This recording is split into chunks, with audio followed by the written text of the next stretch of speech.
آقا علیہ الصلوۃ والسلام کی حدیث پاک کا سلسلہ ایک جوڑ کے رکھیے۔ فرمایا کہ جس شخص نے گھر میں آسن انداز میں وضو کیا اور وضو کر کے وہ چلتا ہوا مسجد کی طرف پہنچا اور مسجد میں جا کر اس نے باجماعت نماز ادا کی، فرمایا کہ آسن انداز میں وضو کیا، وضو کرنے سے اللہ تبارک و تعالیٰ اس کے ہاتھوں کے گناہوں کو معاف کر دے گا، اس کے چہرے کے گناہوں کو معاف کر دے گا، اس کی زبان کے گناہوں کو معاف کر دے گا، آنکھوں کے گناہوں کو معاف کر دے گا، اللہ اس کے ہاتھوں کے گناہوں کو معاف کر دے گا، اللہ تبارک و تعالیٰ اس کے قدموں کے گناہوں کو معاف کر دے گا۔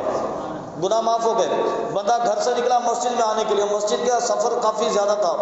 100 قدم اسے چل کے مسجد میں آنا پڑا۔ بندہ مسجد کے لیے جا رہا ہے، اللہ کی نماز پڑھنے کے لیے جا رہا ہے، اللہ کو راضی کرنے کے لیے جا رہا ہے۔ فرمایا کہ بندہ ایک قدم رکھتا ہے، اللہ تبارک و تعالیٰ ایک گناہ مٹا دیتا ہے۔ تصور قائم کریں، آپ اپنا فرض ادا کرنے آ رہے ہیں، آپ کی ذمہ داری ہے، آپ کی ڈیوٹی ہے نماز پڑھنا، کسی پہ احسان نہیں کر رہے، آپ اپنا فرض ادا کرنے آ رہے ہیں، لیکن پھر بھی ہے آپ پر فرض، لیکن پھر بھی آپ نے ایک قدم رکھا، اللہ تبارک و تعالیٰ نے ایک گناہ مٹا دیا۔ اس ایک قدم کے بدلے میں اللہ نے ایک نیکی بھی عطا فرما دی، اس ایک قدم کے بدلے میں اللہ نے ایک درجہ بھی بلند فرما دیا۔ کمال ہو گیا۔ ہم تو نماز پڑھنے آ رہے تھے، ذمہ داری تھی ہماری، ڈیوٹی تھی ہماری، ہم اپنی ڈیوٹی ادا کرنے کے لیے آ رہے تھے، ایک قدم کے بدلے میں اللہ تعالیٰ نے نیکی بھی عطا کر دی، گناہ بھی مٹا دیا، جنت کا درجہ بھی بلند کر دیا۔ اگر آپ مسجد میں آتے ہوئے 100 قدم چل کے آگے تو آپ اندازہ کریں کہ 100 نیکیاں اللہ نے آپ کو عطا فرما دی، 100 درجے آپ کے بلند فرما دیے، 100 گناہ آپ کے مٹا دیے۔ ابھی آپ کا فرض ادا نہیں ہوا،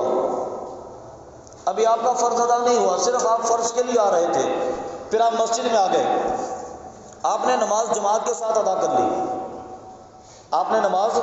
جماعت کے ساتھ ادا کر لی، 27 گنا اجر اس کا بڑھ گیا۔ یہ اضافی اجر ہے سارا، نماز کی بات نہیں ہو رہی، یہ اضافی اجر ہے، اللہ نے یہ اجر آپ کو عطا فرما دیا۔